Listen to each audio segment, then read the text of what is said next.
Buen día, colegas. El día de hoy vamos a tratar acerca de COVID-19 y su relación con el aparato digestivo. ¿Qué generalidades tenemos? Pertenece al género beta coronavirus, cuyo primer caso se diagnosticó en China, en Wuhan, el 31 de diciembre del 2019. Posteriormente llega a Europa, Francia, el 25 de enero del 2020, y hay más de 1 millón de casos diagnosticados en este continente. América del Norte, Estados Unidos, llega el 21 de enero del 2020 y hay más de 700.000 casos con más de 41.000 fallecidos. América del Sur, el primer país que recibe el virus es Brasil, y en nuestro país se diagnostica el caso cero el 6 de marzo con más de 16.000 fallecidos y más de 400 muertos a la fecha.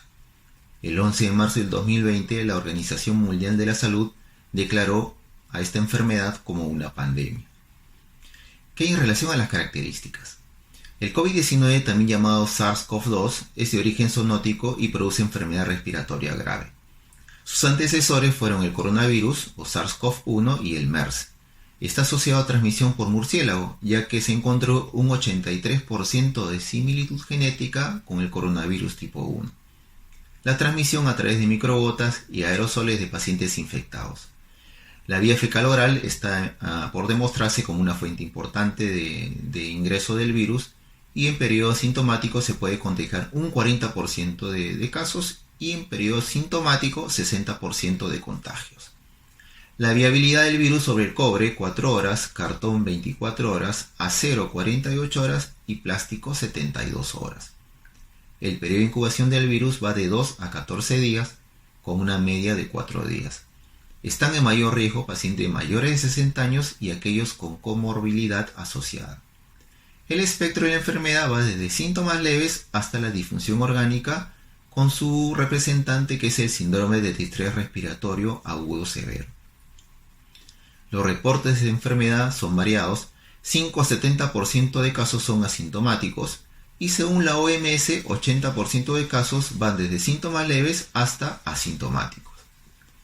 5 a 26% de pacientes van a requerir ingreso a una unidad de cuidados intensivos y la tasa de letalidad es de 1.4 al 15%. En relación a los síntomas de COVID-19, tenemos este estudio realizado por el Colegio Americano de Gastroenterología en Nueva York sobre un universo de 4.000 pacientes. Y tenemos que el síntoma predominante fue la tos con casi 70% de pacientes, seguido de fiebre con un 58% de pacientes. Se asociaron también mialgia, cefalea, odinofagia, disnea. Aparecen los síntomas digestivos como diarrea y dolor abdominal, asociados dentro del complejo sintomático de los pacientes con COVID-19. Pues bien, ¿qué hay acerca del conocimiento actual de COVID-19 y su implicancia en aparato digestivo? Tenemos que dentro del mecanismo de contagios bien establecidos el respiratorio, a través de microgotas o aerosoles por contacto con persona enferma al hablar, cuando estornuda o tose. La vía ocular reportada por Lancet en febrero de este año, donde reportó contagio por esta vía en médicos que portaron mascarillas N95 más no protectores oculares. La vía digestiva importante, ya que los estudios publicados por la British Medical Journal y la New England Journal of Medicine informan que existen receptores de coronavirus tipo 2 tan importantes como en el pulmón, y esto es un eje importante para poder definir de qué otras formas que no sean respiratorias puede entrar el virus a nuestro organismo. Pues bien, ¿qué hay en relación a la patogénesis de infección digestiva por coronavirus tipo 2? Tenemos en el primer gráfico que ustedes observan al coronavirus acercándose a su célula diana, que es en este caso, para el ejemplo, una célula de la vía respiratoria. El virus, como vemos, tiene los llamados spikes, que son esas prolongaciones que permiten adherirse a su huésped. En el gráfico número 2 observamos ya la ultraestructura tanto del virus como del receptor celular.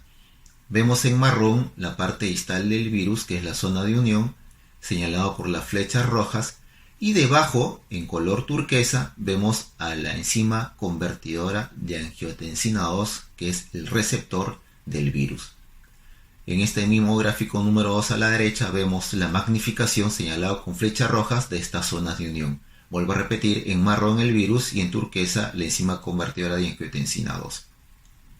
En el gráfico número 3 vemos ya de una manera tridimensional Por encima en las flechas rojas las zonas de unión del virus y por debajo en turquesa y violeta a la enzima convertidora de angiotensina 2. Pues bien, si queremos ver el gráfico más claro, tenemos en este esquema número 4 como el virus señalado por flecha roja ya se ha unido a su receptor, en este caso la enzima convertidora de angiotensina 2 o AC2 como vamos a llamarlo. Pues bien, vemos en flecha azul al lado izquierdo de la unión del virus y el AC2 a una enzima que es la serina proteasa. Esta serina proteasa, que acá está definida como TMPRSS2, es la que va a facilitar que el virus se fusione con la membrana celular de manera tal que tenga viabilidad para infectar.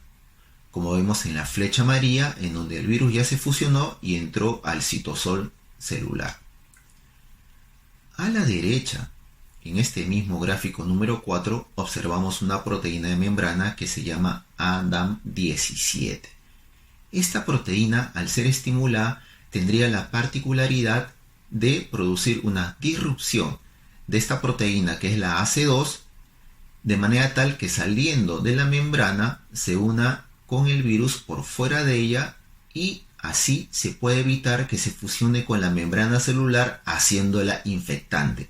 Esta es una pauta importante para fines de tratamiento que seguramente en adelante podría demostrarse como viable para el manejo de los pacientes con esta enfermedad.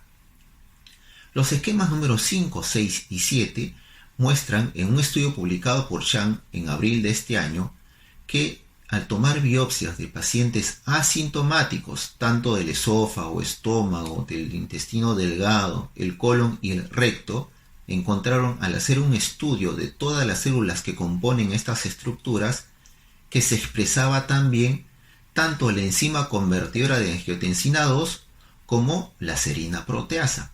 Y esto es importante ya que se demostraría que es una vía de ingreso para el virus, haciéndola también de riesgo para el desarrollo de enfermedad.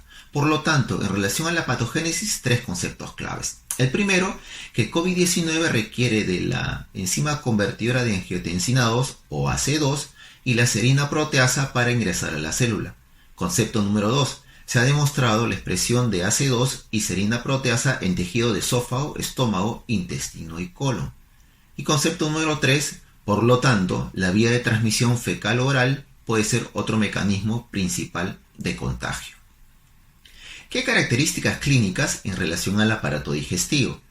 De 5 a 25% de pacientes presentan síntomas digestivos.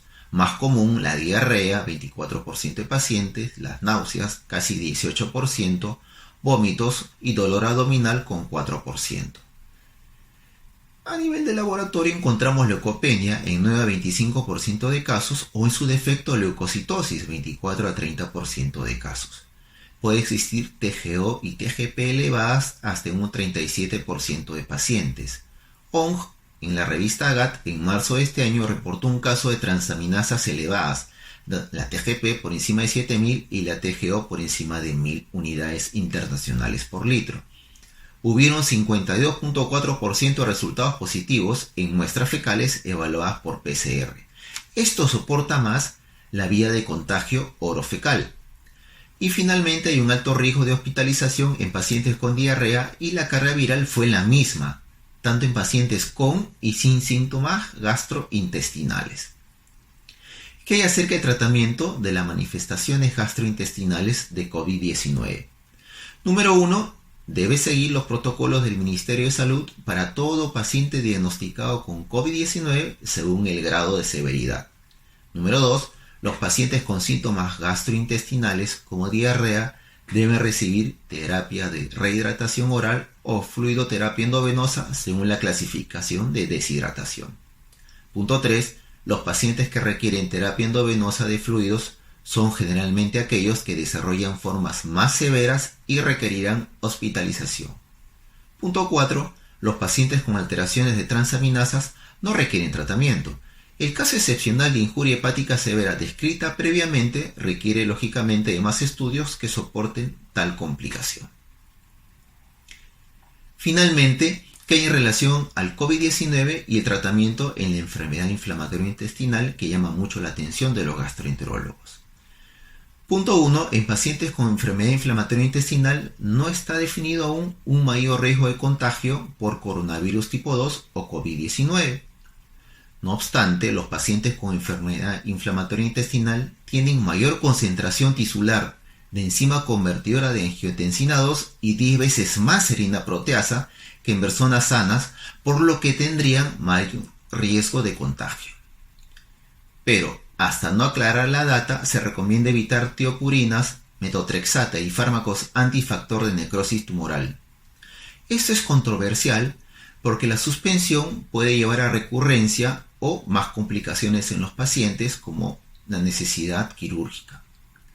Teniendo en cuenta que existe una sobredemanda por COVID-19 en los hospitales, lo cual puede llevar a un riesgo de dejar de lado a los pacientes con complicaciones de enfermedad inflamatoria intestinal, se recomienda no suspender el tratamiento para enfermedad de Crohn o colitis ulcerosa en los pacientes infectados con COVID-19. Esto es lo que quería darles a ustedes como alcance. Muchas gracias.